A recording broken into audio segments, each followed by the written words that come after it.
Hello and welcome to the final in this series of Poetry Squared, final episode. I'm here with the lovely Yusuf Osman from Deptford, a leather craftsman no less. I'm going to talk a little bit about your life. It's not this is your life, but your story. Story as someone who's you've not always been a leather craftsman, have you? Really? No. So yeah. How shameful of you. Yeah. It's interesting you say you want to hear my story. I do. Because I'm actually really tired Are you? of my story. Oh, right, okay. Oh, well, we'll cut it short. I then. want to. I'm tired of the narrative of my story. All right. Well, this is a good opportunity then to create a new narrative. We can flip it straight away. So, I don't like going on negatives because the obvious questions are why are you bored of your story?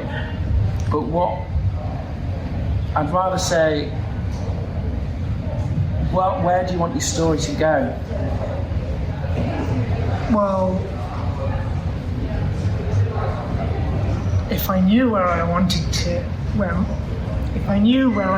my story to go, then that would be an easier conversation, and it would also be an easier place to be in my life right now. And I think there's so much pressure on us to know where we want our story to go. I think most of us actually don't work that way.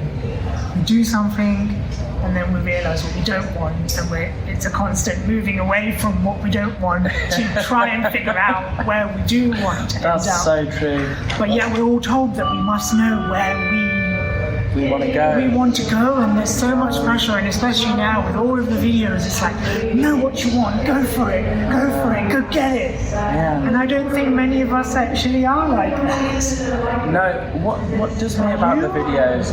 No, I've been very stubborn about wanting to pursue something creative with words and performance, and that's always been something that I'm coming back to. But yeah, what gets me about those videos is the ones that say, you need to know this. It's like this one thing you must know in order to succeed in life. And it's like, piss off. I don't need to know anything, actually, necessarily. Yeah, I think all of the things that I've experienced have been this, I don't know if disaffirmation is a word, but a disaffirmation of self. Delusion? Rather than something that helps you to reaffirm yourself. Everything around whatever it is that's telling you that they're trying to help you be yourself is actually the opposite. It works to not help you reaffirm yourself. Yeah, you get dragged on by other people's agendas and what they think you should be rather than what you are. Yeah, I think there's so much noise out there. And we all have proclivities. We all have things that we tend to and we like, whether that's words or making or dancing or whatever it is. But all of that just gets lost in so much noise and story. Yeah, I found myself really getting into the Instagram quote-unquote game over the last month and pulling away from that, realising like actually what am I doing, and just the amount of noise on there. I didn't find myself becoming particularly happy, or like I wasn't getting any peace from it, let's put it that way. I'll tell you what, if you're feeling lost though, at least what I've found, and the gurus and wise people of Instagram or whatever that I've listened to and most likely regurgitate their knowledge, what they say, is that if you are on the right path, it tends to be quite dark. If you know exactly what's going to happen, then you're probably playing it too safe, and you're not really at the edge of what's possible for yourself. So although it's uncomfortable, it may mean that you're actually in the right place. Yes, I don't know if you've heard any of that stuff yourself. I'm just in this space, limbo space, whatever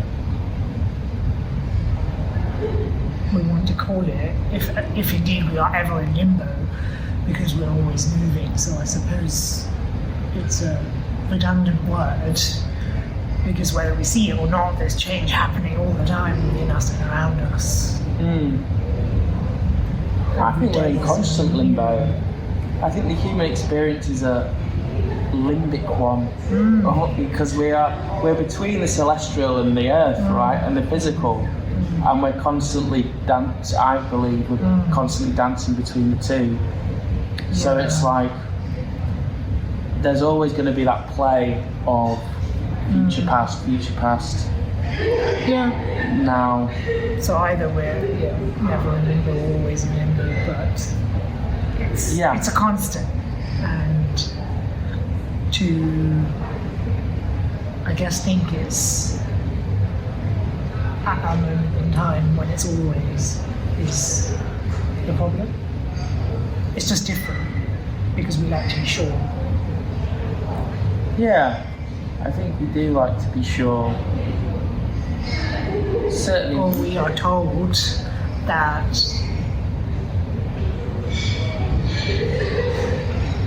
to be sure is an ideal state. So what I'm wrestling with a lot is just this push and pull between action and what action, I suppose. I know from previous experience that the feeling comes after the action. Like a lot of the time I wait for X before I do Y. So I want to know my idea before I take action on whether it's good an or idea, or just take an action. But I know that things only come after the fact. So for example, maybe we wait to be confident before we speak in front of an audience, but actually you have to speak in front of an audience and then you feel confident because you're like, oh, I can do it. And so actually this is something that's always happening. And then when you're used to speaking to 100 people, you'll still not be confident when you go and speak to 500,000 people. So it's constantly doing the thing before you feel confident in the thing. So it's about feeling confident in the fact that you don't know. So I know that I have to take action first, but at the same time, I just think, what action? I just get stuck in this inaction of like, what? Well, sometimes action can be non-action, and if you're not certain, then the classic thing with like Taoist wisdom is like, if you're not sure, stay in your center. Don't make a move. Only move when there is some sort of clarity. I know what you're saying is like what you but that contradicts what I just said. It does contradict what you just said, and both are true. That everything's got a paradox, right? But there is there's sometimes you have to take a leap of faith, but other times it's better to wait for a bit of certainty. Or if you're so hesitant about something, then don't do it, or don't move. I don't think there's an argument to say you must take some sort of action just because you feel you should, and just because you feel like in order to do that you'll gain some sort of confidence. I don't think that's the universal law. It's easier said than done, especially how the Western mindset is very much be aggressive, go get it. I suppose there is this guilt though, that I'm taking this pause, and for a society and for me as a person, it's always been go. Yeah.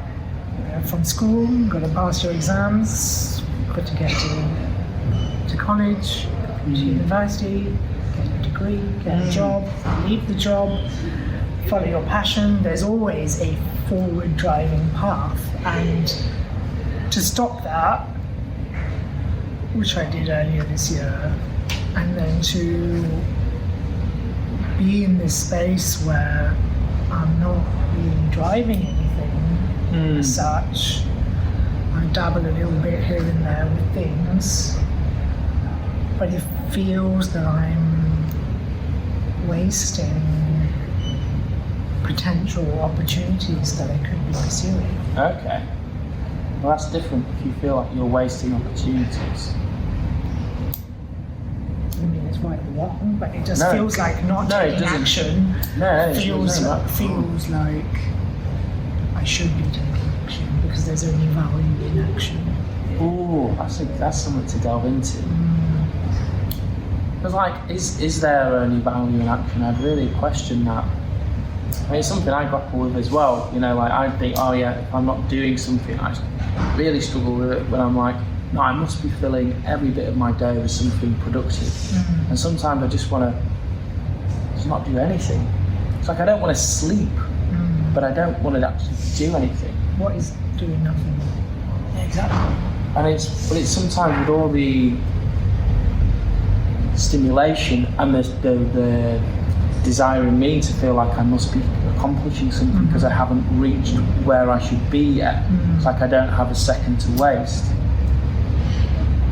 And yet, what is fundamentally wrong with just sitting? How long can you just sit for though? Yeah. Well, I don't know. Some people do sit there, right? In other cultures, I think they do. There's a more like you just sit. Perhaps in hotter countries. That's I think it's because they're just too hot. Exactly, yeah. That's one of my theories. Is like people, it's just too hot in other countries to move. Whereas in places like Britain, you do keep busy just to keep warm sometimes, some of the year. So it becomes like just intrinsically part of the culture. I think it's quite a commonly held view now that like the pace of life is too much and it's unnecessary and it's not actually, there isn't any added value in it. Perhaps in looking like you're achieving something, but I mean, you say like when they did these like surveys of people just before they die, and very few people say, I wish I'd have worked harder in life. That just doesn't come up. It's I wish I'd have spent more time with the family. I wish I'd have worked less.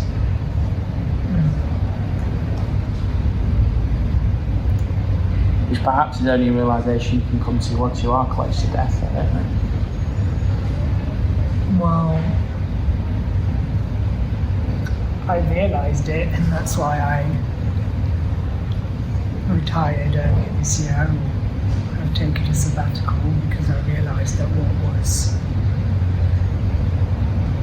what is put on us and what I was doing was not sustainable because we live in this culture of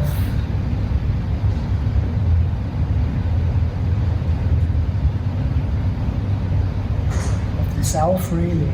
And I think that what we are all experiencing now is this gradual destruction of community and the putting of all responsibility on the self, and to the extreme that we are led to believe that we are able to achieve some kind of success by ourselves, and I just don't think it's possible. And instead of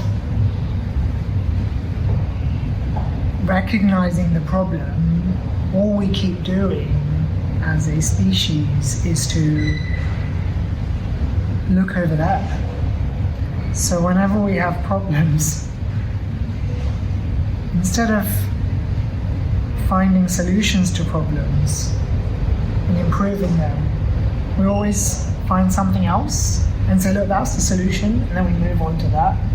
And then we, like, this is a problem, and then instead of like fixing it or making it better, we just move on to that. So for example, we're all drowning in all of the things that we have to do, and the world is crumbling from all of the different weights of expectations of all of the different things. And instead of saying, like, how can we try and reorganize society, it's like, hey, we're going to create AI to help you to deal with the amount of noise and process and the amount at which we have to work more and produce more. We're going to make a tool so you can meet those demands, rather than, hey, there's a problem with these demands, maybe we need to look at this, instead of like giving us a tool that doesn't actually help us. It just continues to speed up the pace at which we do things, and it doesn't tackle the root cause of anything. And I remember once, not too long ago, I was washing the dishes and I really kind of got into it, and I thought, this is the pace of life, and we always invent things to speed things up, but it never actually changes anything for us. So the fact that we have a dishwasher and we have a washing machine and we have planes and everything that makes things faster, I think our brains still move at the speed that they're programmed at, or that we're used to. And so actually I think we're just meant to be cooking our food, washing our dishes, washing our clothes, walking places. I even notice when I travel somewhere long distance by train, it feels that my brain has time to catch up with where I'm going, whereas when it's on a plane, and the train is still fast, of course, but when I'm on a plane, we just don't have that because our brain doesn't move as fast. And aside from the jet lag, I mean, it's just also the changing, everything being so different. And I think that it is this coming into the pace at which life actually moves, and that we actually move, and it isn't this fast, and everything is just accelerated, you know, the amount of people we know, the amount of ways that we can contact them, the amount of everything is just, the amount of places that we can go, the amount of choice with everything is just so vast that actually our brain can't comprehend, because it would never have been at this pace. You would have had a few people that you see regularly. You wouldn't have had all this expectation to see people so often and fill your days with like just catching up with everyone and catching up with life and catching up with yourself. And it feels like everything is just catching up with your emails, catching up with your messages, catching up with your admin, catching up with your washing up. I'm just so tired of catching up. When do you actually live? When you be there, when we're there, when we caught up. When do we actually do life? When we're always catching up with life. Yes. Well, perhaps that is something about life, that it is always just in front of us. No, it isn't though. It's here. It is right here. But at the same time, there's always an expansion, right? Or perhaps there needs to be a contraction. And with the universe and things like that, there's an expansion, right? It's expanding.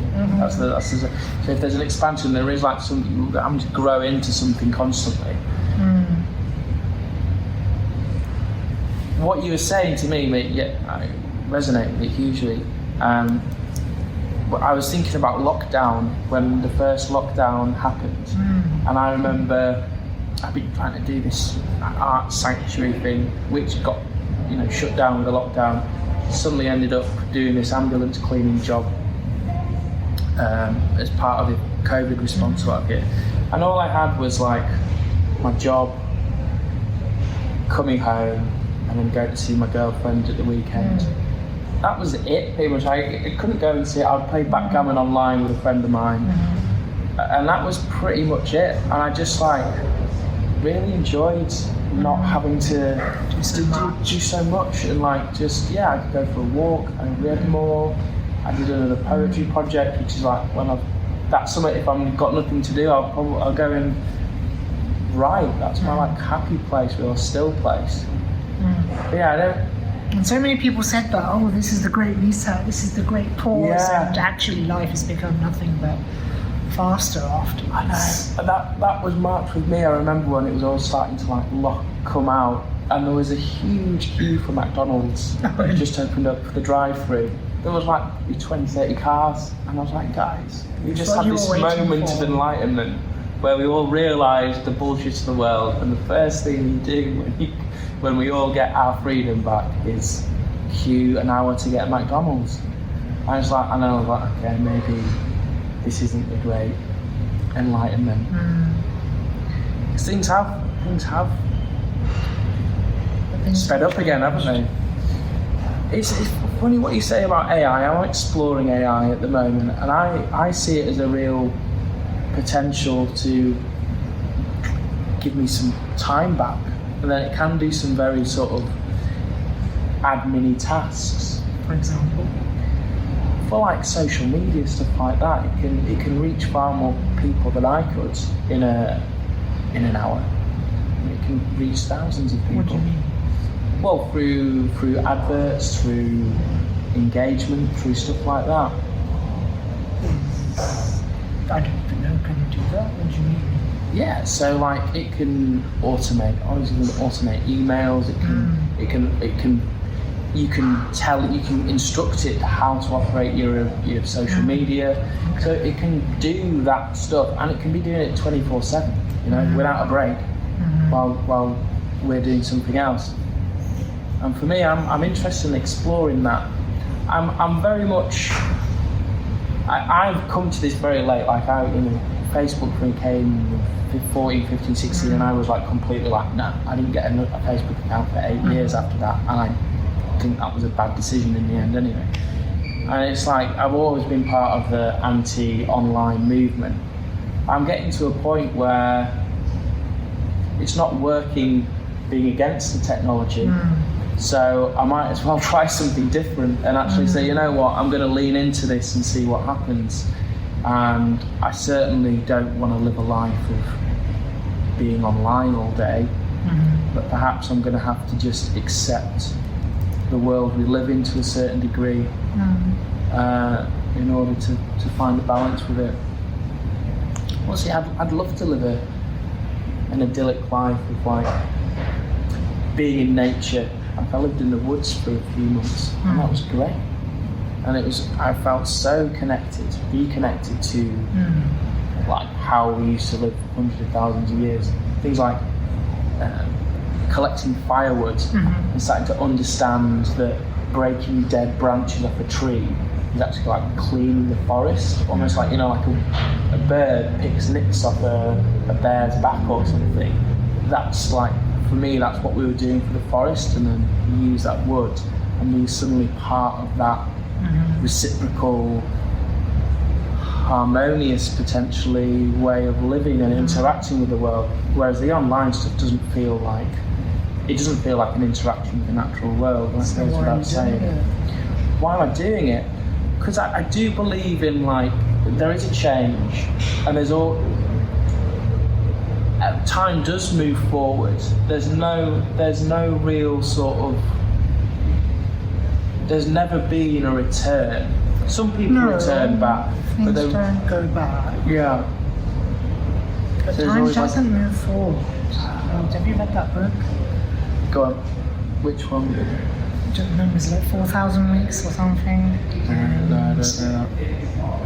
It says that this concept that we have in the Western world, that time moves like this, it's a very new concept. Right. Time doesn't move this way. Okay. Which way does he say it? Well, just the way that we think time is linear, it just moves this way, and we're always moving this way. That's a very recent Western concept. Even in the West, people didn't used to think of time as this thing that was separate to them. Time has never been separate to people, so I don't know when, but he said back then, if you were to ask someone what time is it, they would be baffled. They would say, I don't know what you mean. The time is whatever they were doing, that was what the time was. So if they were eating, then that was the time to eat because they felt hungry.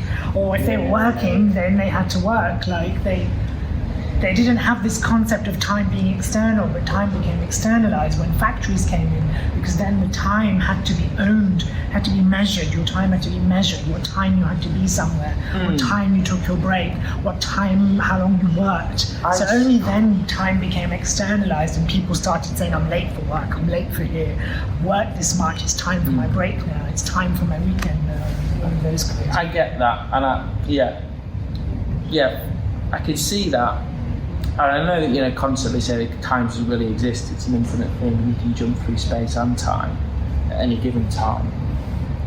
I think I'd question that slightly and say that even before the factories, if you were going hunting or gathering, there would be a right time in the day to do that. Yeah. And you could be late in getting somewhere, you wouldn't have a clock, but you'd probably say, meet me or come to my hut at daybreak or noon. Of course. And we've been studying the stars seasons. and the sun for many years. That sounds like to me that the author's probably just pissed off at the push forward, and I'd like to know where he's really getting his information from. How many people did he interview that are from 10,000 years ago to get his information? But I think that probably the fact that obviously people have always had a concept of time, but maybe it wasn't so externalized. It had this thing where it was chasing time and catching up. Or pressurized. I think that's maybe like overall point that he's I think there's a definite case to be said about slowing down. It's how do we do it though, Yusuf? When everyone's hurtling, is it just an individual choice whereby you just say, you know what, I'm out? It sounds like you made that choice. It's challenging.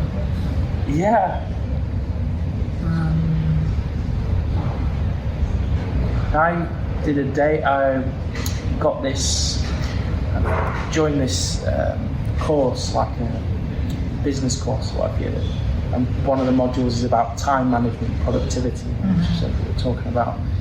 And so for the last few days, I've been filling in this spreadsheet of every half an hour of how I fill my day. I couldn't think of anything worse.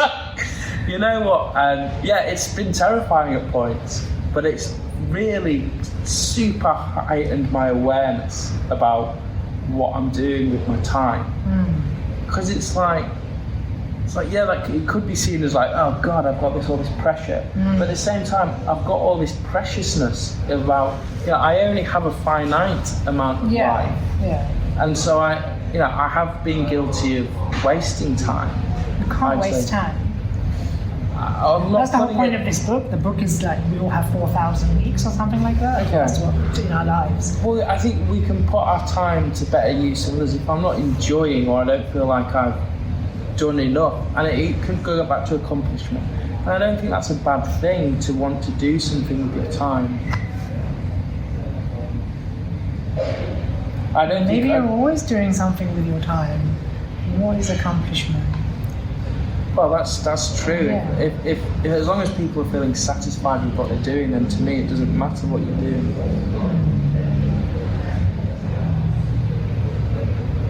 There's just too much pressure on everything. Or even this idea of what is accomplishment. What do you want to be accomplished? Well, you want to just be happy doing what you're doing. It's a fair point. Absolutely. I think the thing that gets me with, like, for example, was living in London and the rents and things. We were saying before we came on it, just trying to like survive in order to get to what I want to do.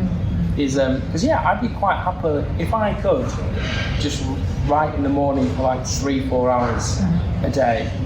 I'd 4 days a week. I think I'd be pretty much sorted with that. I'd feel like, until that changed in me and I didn't want to write anymore. But for me at the moment, I thought, that'd be me doing what I want to do. Surely that seems like a very possible thing to do. You find a job where you work in the afternoons and evenings. Yeah, it's. And you write every day in the morning. Yeah, it's pretty. It is possible. I mean, I'm managing it. Yeah, I've been doing it. Again, it's weird with the poetry thing. It's like, why am I doing the poetry? It's like, what do I really want to do? I really want to just write. What do you want to do? Well, at the moment, I'm finishing my first book about figuring out what to do with my creativity, or like the first third of my life, if you like. God knows how long I'm going to live. That's a bit of a presumption. But let's say the first 10, 20 years. And I enjoy that. And that's where I feel most calm, and where time doesn't exist anymore. And beyond that, I'd be quite happy cooking meals for my community, my family, spending time doing whatever, really. Yeah, the dream would be just to be able to socialise in the evening, or do nothing, or read a book, explore something. Yeah, and I don't want for anything else, really. So then what? So you're more or less doing what you want to do?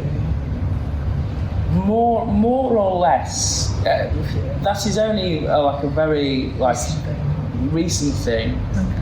And I'm still I'm finding this balance between the work and life. Like yesterday, I felt pretty burnt out, but I had a fantastic day of replenishment and creativity and just like exploration in the world. It was great. I'm not sure also that I agree with this finding balance, because it's just like, it just separates different parts of yourself.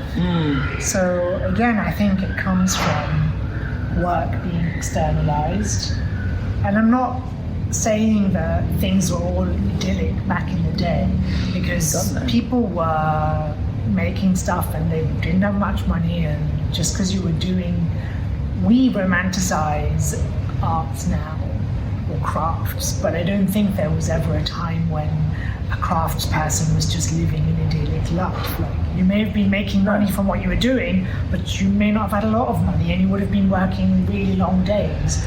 So 100%. I think that everything we do is all of us, and I don't think that there's a balance. No. Because it's all of you, and it just kind of, sometimes you work a lot, sometimes you work less. Yeah. In the seasons, how you feel, sometimes you're good at socializing. I think the balance comes when you look at it at the end of your life and you say, did I do all of the things that I wanted? Rather than on this like weekly or daily basis where we're like, oh, now we need me. Sometimes you go through periods where you don't have a lot of me time, and then you're like, I need it, and then it's just always this push and pull. Would you not say that is the balance though? It's like you get unbalanced in one area and you realise that, so you correct yourself, and that's the ebb and flow of life. I guess, but I think when people normally talk about balance, they mean I want like a balanced week, and I'm going to work this much and have this much time off, and I want this. And that's not how our days and our weeks work. Sure, I get that. I think it is important to stop that as much as possible and not get to the point of burnout or of overdoing stuff. Yeah, which is the easy, So I suppose it's just managing the extremes of every different aspect of your life. And this idea, like you were talking about before, of like, what are we returning to? Like you said, there has been no idyllic time. I think everything that our ancestors wished for, we are fulfilling their dreams. We're living their dreams, and now we're realising that they're killed this. Like, why do you do all these things? You have the supermarkets, everything's there. You don't have to go out. This abundance of food, and leisure time. And it's like you have this lighting, running water. Windows. You have these things called taps. It's like we're living their dreams, but we're finding. Like you were saying, it's always earlier on. It's always it's not necessarily a knowing what you want, and then being fully satisfied with that. It's like going in a certain direction, realizing that it's maybe not for you, or it's not perfect, which never is, and then finding the better solution. I've always. Or whatever's next. Yeah, whatever next. I completely agree with what you said earlier on about the constant looking forward, like this constant drive forward with things. and not solving solutions. Like, we still live in a world of poverty and malnutrition and disease in places, and it's like, how have we not just got the safety net there for everybody? How have we not managed to like get that standard for everyone? Yeah, the answer's obvious, it's greed and pushing forward, but it's like, why are we going to the moon when we haven't got our tail sorted yet? It's just another look over there. Yeah. Just another look over there, like, oh, Yeah. let's do this, and instead of, Yeah, you know. it's like, no, that's boring. So I don't know what it is, but it's the perhaps that's what's makes us human is that drive forwards. But it doesn't particularly interest me. I'm not a scientist.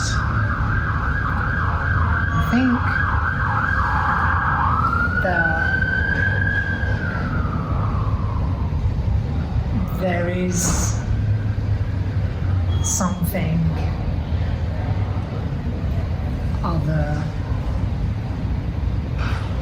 not other than us, but I think there is I'm not sure how to word it, because I think it applies whether you're religious or not. I am religious, but I think that there is a consciousness that is all of us. Everything comes from the same place. And I think that when we get torn from that consciousness, which is what this world is, so we become separate, but we're all from a whole. And I think that everything that plays out is because we are one entity that's been fractured into millions of entities, and we can't deal with that. We don't understand that because we're at a loss. And I think that's where all the problems really stem from, because we are a single consciousness and we are living a fragmented version of ourselves, and our spirit or soul cannot grapple with that, and there's always this longing back to that, and because we can't deal with that longing, because we can never fulfill it until we die, that's where we have all these problems. That's kind of like how I see things. I wanted to ask you actually more about your faith and how Muslim, right? How does that affect where you are now? Is there a lens that you view the world in at the moment with your faith in mind? Well, I am re-educating myself about In what way? my faith and my culture and everything, because I think everything that we know comes from the lens of what we're taught, whether it's by our parents or our community, and it's always through their experience. And I'm re-engaging with it and trying to come to my own conclusions about all of the different things. Because there's this assumption that because there are two people that share the same view, any view, and it doesn't mean necessarily faith, that we both have the same ideas about that, but it's not true. Like, everyone is so different in everything that they hold. Every opinion and viewpoint might be the same viewpoint, but they might Interpret it different ways. completely different way, and we have no idea. We just assume that it's all the same. So I think that's why I want to So what does Islam mean to you? to that conclusion by myself. For me, I have always grappled with the way things were taught to me, because they were they felt very oppressive in the way that it was taught, or in the way that I interpreted it. I don't know. But I just refuse to believe that religion is meant to be harsh. And so I'm trying to find, through my own readings and rereadings and different interpretations, different books, that like what is the true meaning and essence of Islam and of the Prophet and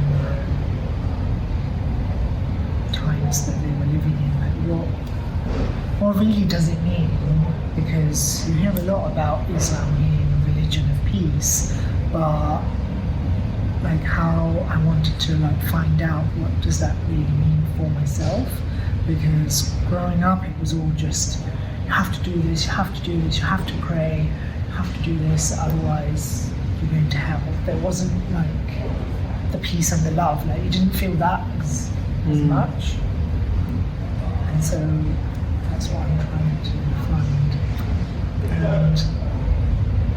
And would you ever consider giving up, like, converting to another faith, or you feel like there is the truth you're seeking is in Islam?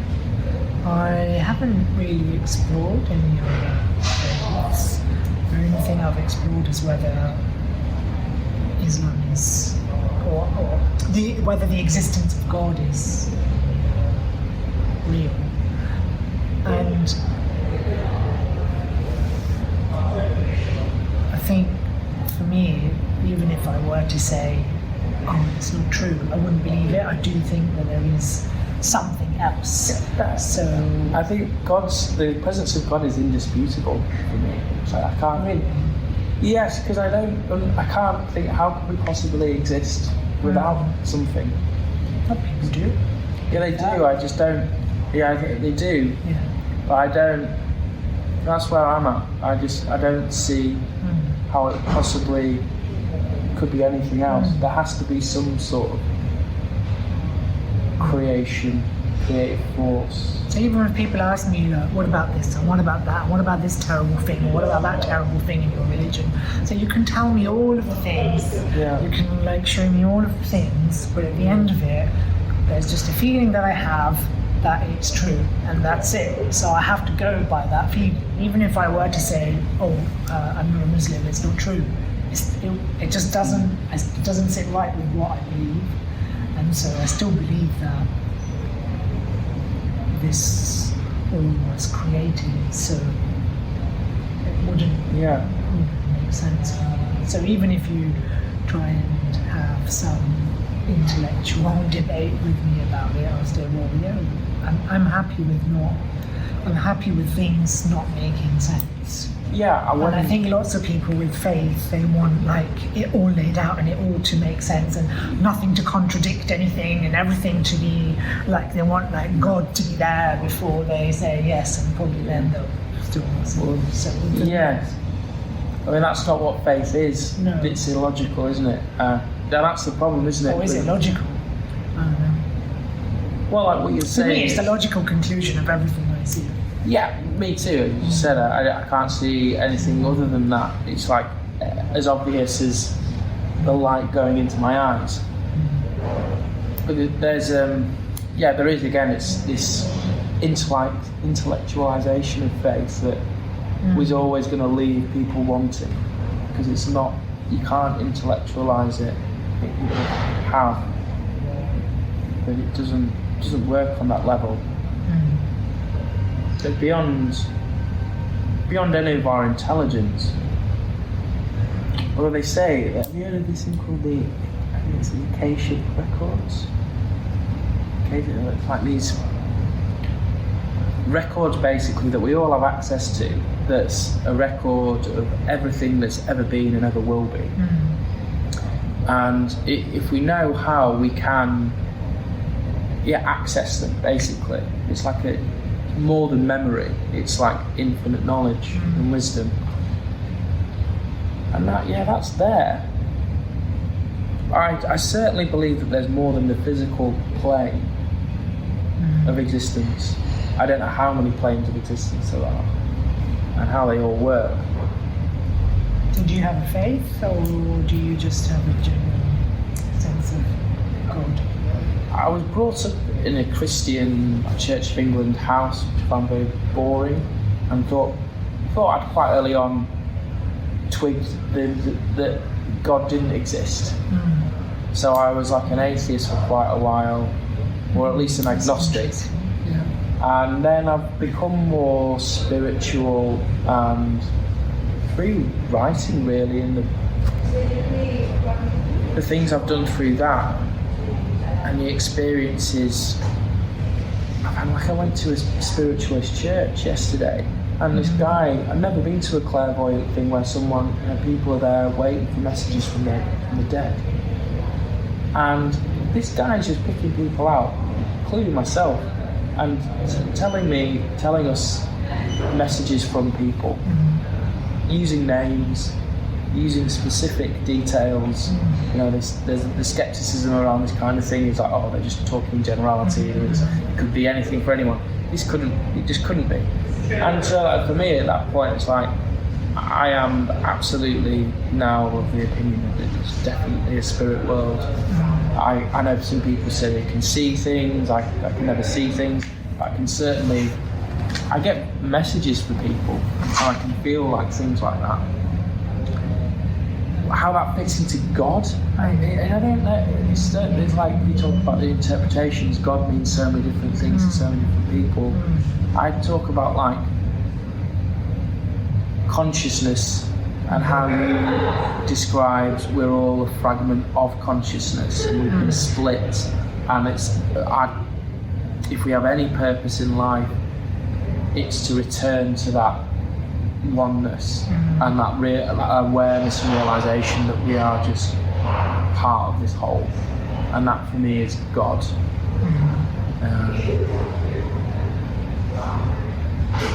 Beyond that, I don't believe in any dogmas or any specific faith. I've lent more towards Taoism, and there's one book that I found that I've gone back to over and over again. It's been the Book of the Way, and I listen to that over and over again. And that for me has got a lot of wisdom, but none of it's "thou shalt not," kind of thing, which seemingly Christianity and Islam both share in common, seemingly can be quite strict at times. But I was thinking this morning, based on what I said earlier, that we so often wait for something before we do something. And I was thinking the same with prayer, that maybe you have to pray before you see the results of it. Like, instead of thinking that it's not going to work, because in Islam you have to pray 5 times a day, and it's always challenging to make time for that. Is it the same prayer? Yeah, same, different. And same, different. That's thrown me a bit. Could you? Because it's a physical prayer, so it's the same, but like different in the amount of that you do, depending on the time. The amount of times you repeat the prayer. Yeah. Okay. So it's the same thing, just different numbers of. Yeah. And I was thinking, maybe you have to do it to feel the effects of it after some period of time, rather than like wait to know that it's what you need, and then you like, okay, I now fully believe, and then I'm going to pray. Maybe it comes like that. Yeah. I think I found my experience is you usually have to, like, the universe will reward the bravery, like the risk. It's like it won't just give you it. You have to make the first step or the first move, and then it'll be like, all right, you've paid your dues with that one. You've committed. There you go. There's a bit of confirmation for you, or not. Have you heard of that phrase where, you know, if you're in Helsinki and you go 20 minutes, you're always in Helsinki. But if you take a bus, like a bus for 20 minutes, you'll go anywhere in Helsinki. But if you take a bus for an hour and a half, you'll get to this other town, which isn't Helsinki. So it's like this thing about if you don't commit to travelling far enough in one direction, you're always going to be in the same place.